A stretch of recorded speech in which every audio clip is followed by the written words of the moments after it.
મારી સલાહ એ છે કે તમે અંડર કન્સ્ટ્રક્શન લો કે રેડી પોઝિશન લો, હંમેશા તમે રેરા નંબર ચેક કરીને જ લેજો. આજે તમને 4 એવા ફાયદા અને મર્યાદાઓ વિશે સમજાવીશ કે જેનાથી તમારા માઇન્ડમાં ચાલી રહેલું અંડર કન્સ્ટ્રક્શન અને રેડી પોઝિશન વચ્ચેનું કન્ફ્યુઝન હંમેશા માટે દૂર થઈ જશે.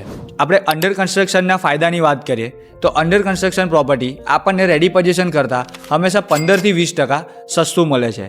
તેની જ સાથે જો તમારે યુનિટની અંદર કશું પણ કસ્ટમાઇઝેશન કરવું હોય તો તે પણ તમે કરી શકો છો અને તમને તમારી પસંદનું યુનિટ પણ મળી જાય છે. જ્યારે આપણે અંડર કન્સ્ટ્રક્શનના જોખમની વાત કરીએ ત્યારે આ 2 વસ્તુ મેઇન હોય છે.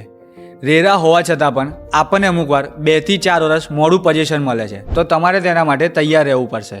અને જો કોઈ નવો બિલ્ડર હોય તો તેની કન્સ્ટ્રક્શન ક્વોલિટી કેવી હશે કેવી નહીં એ પણ સૌથી મોટું જોખમ હોય છે. જો આપણે રેડી પોઝિશન પ્રોપર્ટીના ફાયદાની વાત કરીએ તો આમાં તમને પહેલા દિવસથી કન્સ્ટ્રક્શન ક્વોલિટીની ખબર હોય છે અને તમે જો રેન્ટ પર રહેતા હોય તો તમે રેન્ટ બચાવીને તરત તેમાં શિફ્ટિંગ કરી શકો છો. અને તેની જ સાથે તમને પાછળથી આમાં કોઈ સરપ્રાઇઝ જોવા નથી મળતું. પણ ખાલી આમાં ફાયદા જ નથી, આમાં જોખમ પણ એટલું જ છે.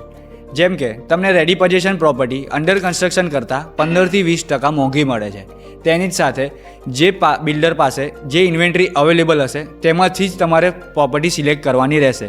એટલે તેમાં તમને ચોઇસ ખૂબ ઓછી જોવા મળે છે. અને તેની જ સાથે રેડી પોઝિશન પ્રોપર્ટી હોવાથી તમારે માત્ર 30 દિવસમાં પૂરું પેમેન્ટ આપવાનું હોય છે. એટલે એમાં તમને કોઈ પેમેન્ટ પ્લાન જોવા નથી મળતો. જો આપણે વડોદરાની વાત કરીએ તો અલકાપુરી એરિયામાં 2023માં જે 2 BHK તમને 45 લાખમાં મળતા હતા તે 2 BHK તમને 2025માં 55 લાખમાં મળે છે. એટલે ફક્ત 2 વર્ષમાં 10 લાખ રૂપિયાનો વધારો તમને જોવા મળે છે.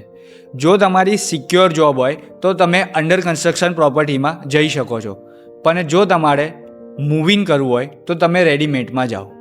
મારી સલાહ એ છે કે તમે અંડર કન્સ્ટ્રક્શન લો કે રેડી પોઝિશન લો, હંમેશા તમે રેરા નંબર ચેક કરીને જ લેજો. ડે 4માં આપણે વાત કરીશું જમીન વિશે.